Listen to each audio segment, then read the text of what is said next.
টানা দীর্ঘ ৯ বছর রাষ্ট্র ক্ষমতায় থাকা হুসেইন মোহাম্মদ এরশাদের পতনের পর বাংলাদেশে জাতীয় পার্টির অস্তিত্ব এখন অনেকটাই হুমকির মুখে।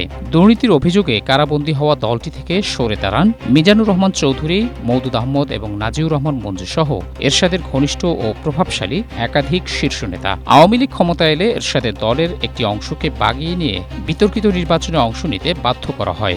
এরপর ক্রমান্বয়ে জাতীয় পার্টি গৃহপালিত বিরোধী দল হিসেবে পরিচিতি লাভ করতে থাকে। সেই ধারাবাহিকতায় দীর্ঘ ১৭ বছর পর ২০২৬ সালের গণতান্ত্রিক প্রক্রিয়ার নির্বাচনে দলটির চরম ভরাডুবি হয়। স্বৈরাচারের দোসর হিসেবে আখ্যা পাওয়া এরশাদের গড়া দলটি সংসদে একটি আসন পেতেও ব্যর্থ হয়। ফলে জাতীয় পার্টির টিকে থাকা নিয়েই এখন প্রশ্ন উঠেছে। মমতার তৃণমূল কংগ্রেস এবং এরশাদের জাতীয় পার্টির মাঝে বিস্তর ফারাক থাকলেও পশ্চিমবঙ্গে মমতার দলের ভাগ্যেও যেন প্রায় একই পরিণতি ঘটতে যাচ্ছে। টানা ১৫ বছর ক্ষমতা থাকার পর সম্প্রতি বিধানসভার বিতর্কিত নির্বাচনে মমতার দলের শোচনীয় পরাজয় ঘটে।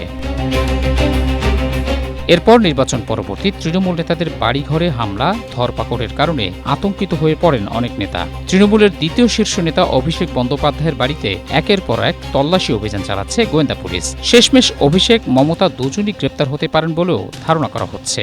আর এই সুযোগকে কাজে লাগিয়ে তৃণমূল ভাঙতে উঠে পড়ে লেগেছে নরেন্দ্র মোদীর বিজেপি। পশ্চিমবঙ্গের আঞ্চলিক দলটিকে ভাঙতে দিল্লিতে দফায় দফায় বৈঠক করছেন বিজেপির শীর্ষ নেতারা। সেই প্রচেষ্টা অনেকটা সফলও হয়েছে। এরই মধ্যে তৃণমূলের ৮০ জন সাংসদের মধ্যে ৬০ জনই দল ছাড়তে প্রস্তুত। সর্বশেষ রোববার বিকেলেও তৃণমূলের সংসদীয় দলের ভাঙন ঘিরে চলে নানা নাটকীয়তা। বিজেপির কেন্দ্রীয় মন্ত্রী ভূপেন্দ্র যাদবের বাড়িতে একজোট হয়ে বৈঠক করেন তৃণমূলের বিদ্রোহী সাংসদরা। মমতার একসময়ের ঘনিষ্ঠ ও তৃণমূলের প্রভাবশালী নারী নেত্রী কাকলী ঘোষ দস্তিদার ছাড়াও বৈঠকে তৃণমূলের আরও একাধিক প্রভাবশালী নেতা অংশ নেন। সাপ্তাহিক ছুটির দিনে দিল্লিতে এই রাজনৈতিক তৎপরতাকে নজিরবিহীন হিসেবে দেখছে ভারতীয় বিভিন্ন গণমাধ্যম। सांसद थे, उनमें से 2/3 20 जन हमने अलग से बैठने का चिट्ठी दिया स्पीकर साहब को, और हमारे जो सांसद है हम 20 अभी नेशनलिस्ट सिटीजन पार्टी के साथ हम लोग मर्ज करके एनडीए के साथ काम करेंगे, प्रधानमंत्री नरेंद्र मोदी जी के, हमारे अमित शाह जी के नेतृत्व में। नेशनलिस्ट सिटीजन्स पार्टी, ये पार्टी के साथ हम लोग शामिल हुआ। एक पॉलिटिकल पार्टी है और रिकॉग्नाइज कोई रीजनल पार्टी है, तो वो पार्टी के साथ हम लोग मर्ज हुआ। অন্যদিকে দল এবং সংসদে বিরোধী দলের অবস্থানকে ধরে রাখতে প্রায় একই সময়ে আইনি পদ্ধতিতে বিরোধীদের আলাদা ব্লকের স্বীকৃতি ঠেকাতে লোকসভার স্পিকার ওম বিড়লার বাড়িতে অভিষেকের চিঠি নিয়ে পৌঁছেন মমতা বন্দ্যোপাধ্যায়ের প্রতি অনুগত দুই সাংসদ সাগরিকা ঘোষ ও কীর্তি আজাদ। তারা তৃণমূল ভাঙার চেষ্টার অভিযোগ করেন। The TMC is a single indivisible party.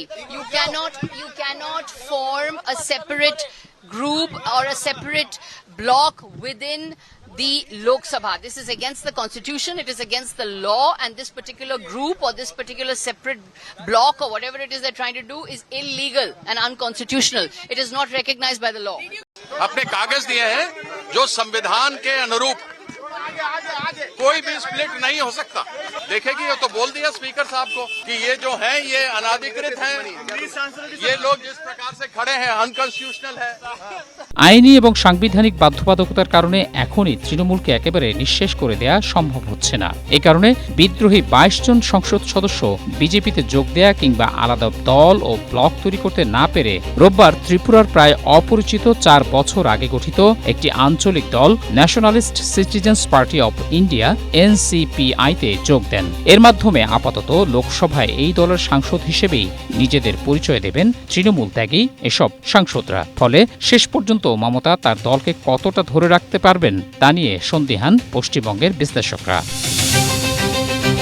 Mohsin Kabir, Asia post.